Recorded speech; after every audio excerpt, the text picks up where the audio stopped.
आइए अब आगे बढ़ते हैं। अभी तक हमने 5 शब्दों पर चर्चा करी। हमने देखा यदि इंग्लिश में आपको एक वाक्य बनाना है तो आपको 5 चीजें लेनी पड़ेंगी। वो है सब्जेक्ट, वर्ब, ऑब्जेक्ट, प्लेस और टाइमिंग्स। इन 5 शब्दों पर हमने डिटेल चर्चा करी। अब इतना पढ़ने के बाद में यदि हम सेंटेंस बनाना चाहते हैं तो हमें सबसे पहले इंपेरेटिव सेंटेंस बनाना सीखना पड़ेगा। इंपेरेटिव सेंटेंस एक मात्र ऐसा टॉपिक है जहां पर किसी टेंस की कोई जरूरत नहीं होती, मतलब बिना टेंस पढ़े हम वाक्य बनाना सीख सकते हैं। तो उस टॉपिक से स्टार्ट कर दें। यहां से हम वाक्य पर कमांड डाल सकते हैं, सेंटेंस बनाना सीख सकते हैं और उसके बाद उन्हीं वाक्यों को फिर टेंस में हम यूज कर सकते हैं। तो मैं starting with imperative sentence. Imperative sentence का मतलब है आदेशात्मक वाक्य। आदेशात्मक वाक्य मतलब ऐसे वाक्य जो किसी ऑर्डर देने के लिए, रिक्वेस्ट, अनुरोध करने के लिए, एडवाइस, सलाह देने के लिए, थ्रेट, धमकाने के लिए यूज किए जाएं, उन्हें हम इंपेरेटिव सेंटेंस कहते हैं। तो इनका यूज क्या के लिए होगा? ऑर्डर के लिए होगा, रिक्वेस्ट के लिए होगा, एडवाइस के लिए होगा और थ्रेट, धमकी के लिए किया जाएगा। जब आप कोई आदेशात्मक वाक्य बनाते हैं तो उनमें सब्जेक्ट्स नहीं होते हैं, तो सब्जेक्ट नहीं लगाना है। स्टार्टिंग आपको वर्ब से करनी पड़ेगी। वर्ब हमेशा अपने फर्स्ट फॉर्म में आएगी क्योंकि कोई टेंस होता नहीं है, तो वर्ब का फर्स्ट फॉर्म लगाना पड़ेगा। फिर ऑब्जेक्ट, प्लेस और टाइमिंग्स का यूज करेंगे।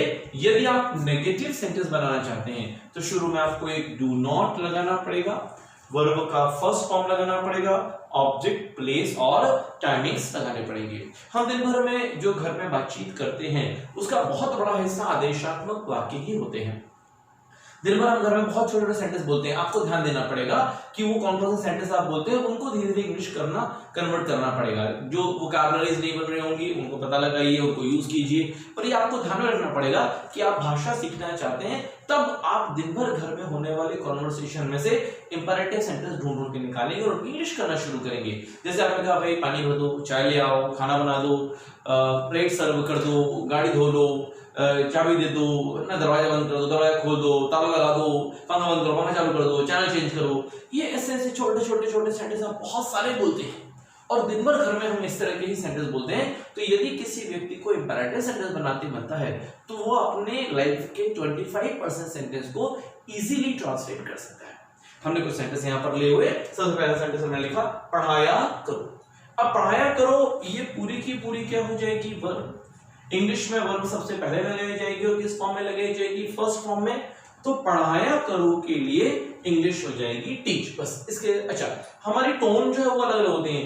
पढ़ा देना, पढ़ाओ, पढ़ाया करो, पढ़ा लो, हम ऐसा बहुत तरह से उसको बोलते हैं। पर इंग्लिश में तो उसके लिए आपको फाइनली क्या लगाना है? सिर्फ टीच। पढ़ा, दिया, करो। तो ये 3 शब्द नहीं कि पढ़ा, दिया और करो 3 शब्द नहीं, एक ही शब्द है कि हम पढ़ाने की बात कर रहे हैं। तो क्या हो जाएगा? टीच। फिर और आगे बढ़े, इंग्लिश पढ़ाया करो।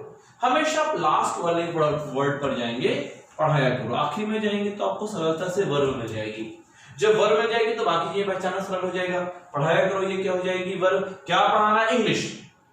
अब ये बात आप बहुत अच्छे से जानते हैं कि इंग्लिश नाम की कोई जगह नहीं होती है और इंग्लिश नाम का कोई टाइम नहीं होता। मतलब इंग्लिश जो है वो प्लेस और टाइम तो नहीं है, तो या तो सब्जेक्ट होगी या ऑब्जेक्ट होगी। अब इंग्लिश यदि खुद पढ़ाने का काम करने लगे तो इंग्लिश क्या हो जाएगी? सब्जेक्ट। पर इंग्लिश पढ़ाने का काम नहीं करेगी, इंग्लिश तो पढ़ाई जाएगी। तो जो पढ़ाएगा वो सब्जेक्ट, तो इंग्लिश क्या हो जाएगी? ऑब्जेक्ट। 2 शब्द हो गए, वर्ब और ऑब्जेक्ट। इंग्लिश में वर्ब पहले लगाई जाती है और ऑब्जेक्ट बाद में। तो पढ़ाया करो के लिए आप लगाएंगे टीच। और क्या टीच करना है आपको? इंग्लिश। 2 शब्द हो गए, वर्ब और ऑब्जेक्ट। और आगे बढ़े, क्लास में इंग्लिश पढ़ाया करो। फिर आखिरी में जाइए, आखिरी में ही आपको सबसे पहले वर्ब मिलेगी। तो पढ़ाया करो ये क्या हो जाएगी? वर्ब। क्या पढ़ाना है? इंग्लिश। ये हो जाएगा ऑब्जेक्ट। कहां पर पढ़ाना है? क्लास में। ये हो जाएगी जगह जहां पढ़ाने का काम करेंगे। सबसे पहले वर्ब लगाइए। तो पढ़ाया करो के लिए आपने क्या लगा दिया? टीच। क्या टीच करना है? तो ऑब्जेक्ट क्या हो जाएगा? इंग्लिश। कहां पर? क्लास में। अब यहां से प्रीपोजिशन आना शुरू हो जाएंगी। 2 चीजें अभी आपको दिक्कत देंगी, प्रीपोजिशन और आर्टिकल्स। आर्टिकल्स मतलब ए एंड द। आर्टिकल्स मैंने नहीं पढ़ाया हुआ है। यदि आपने पढ़ा हुआ है तो आपको डेफिनेटली पता है, थोड़ा बहुत आप लगा लेंगे। नहीं पढ़ा हुआ है तो मैंने अभी नहीं पढ़ाया, आगे वीडियोस में आपको मिलेगा आर्टिकल टॉपिक भी। तब तक जहां जो लगता है वो लगाते जाइए। थोड़ा गलत होगा, थोड़ा सही होगा, पर वाक्य बनाना तो हम अभी सीख ही सकते हैं। थोड़ा बहुत गलती है तो चलेंगे। और नेक्स्ट आता है प्रीपोजिशंस। प्रीपोजिशन जो जो भी आती जाएंगी वो मैं आपको सप्लाई करता जाऊंगा। तो जैसे आपको अभी 2 शब्द मिल गए, तो जहां जहां आपको मैं मिले, मैं के लिए इन लगाइए और जहां जहां पर मिले पर के लिए ऑन लगाइए। ये दो शब्द तो आप यूज कर ही सकते हैं अभी कम से कम। तो क्या हो जाएगा, क्लास में हिंदी में शब्द पहले प्रीपोजिशन बाद में, पर इंग्लिश में प्रीपोजिशन पहले और शब्द बाद में होगा। तो मैं के लिए क्या हो जाएगा, इन, तो इन द क्लास। तो ये हो गया teach English in the class, तीन चीजें। तो ये हो गया वर्ब, ये हो गया ऑब्जेक्ट और ये हो जाएगा प्लेस। और आगे बढ़े, रोज सुबह क्लास में इंग्लिश पढ़ाया करो। फिर आखिरी में जाइए, पढ़ाया करो, ये क्या हो जाएगी, वर्ब। क्या पढ़ाना है, इंग्लिश, ये क्या हो जाएगी, ऑब्जेक्ट। कहां पर पढ़ाना है, क्लास में, ये हो जाएगी जगह। और कब, रोज सुबह, ये पूरा का पूरा टाइमिंग। अब सबसे पहले वर्ब लगाइए, तो पढ़ाया करो के लिए आपने क्या लगा दिया, टीच। क्या टीच कर रहा है, फिर ऑब्जेक्ट लगाइए, तो इंग्लिश। कहां पर, जगह हो जाएगी इन द क्लास। हिंदी में शब्द पहले प्रीपोजिशन बाद में, पर इंग्लिश में प्रीपोजिशन पहले और शब्द बाद में। तो इन द क्लास और रोज सुबह, आपको अभी हमने टाइमिंग में बताया था कि टाइमिंग्स आखिरी में लगाए जाएंगे, बढ़ते क्रम में लगाए जाएंगे। छोटा टाइम पहले और बड़ा टाइम बाद में लगाया जाएगा। तो सुबह के लिए इन द मॉर्निंग और रोज के लिए डेली। यदि आप इन द मॉर्निंग डेली नहीं बोलना चाहते तो और बेहतर तरीका है, एक साथ कर दें every morning, that is also right. तो teach English in the class in the morning daily every morning. तो सबसे सरल तरीका या बेहतर तरीका है, पहले उसे हम छोटे छोटे टुकड़ों में बांटें, पहचानें कौन सा वर्ब है, कौन सा ऑब्जेक्ट है, प्लेस टाइम का है, और फिर उसको अरेंज करना शुरू करें। शुरू में जब इस तरह से वाक्य बनना शुरू करेंगे तो धीरे धीरे करके आपकी कमांड आ जाएगी सेंटेंस पर। फिर बार बार नहीं बांटना पड़ेगा, जब एक बार आपको कमांड आ जाएगी तो आप बिना बांटे भी उनको फटाफट ट्रांसलेट कर पाएंगे। बट इनिशियली इसे बांट कर ही बनाइए।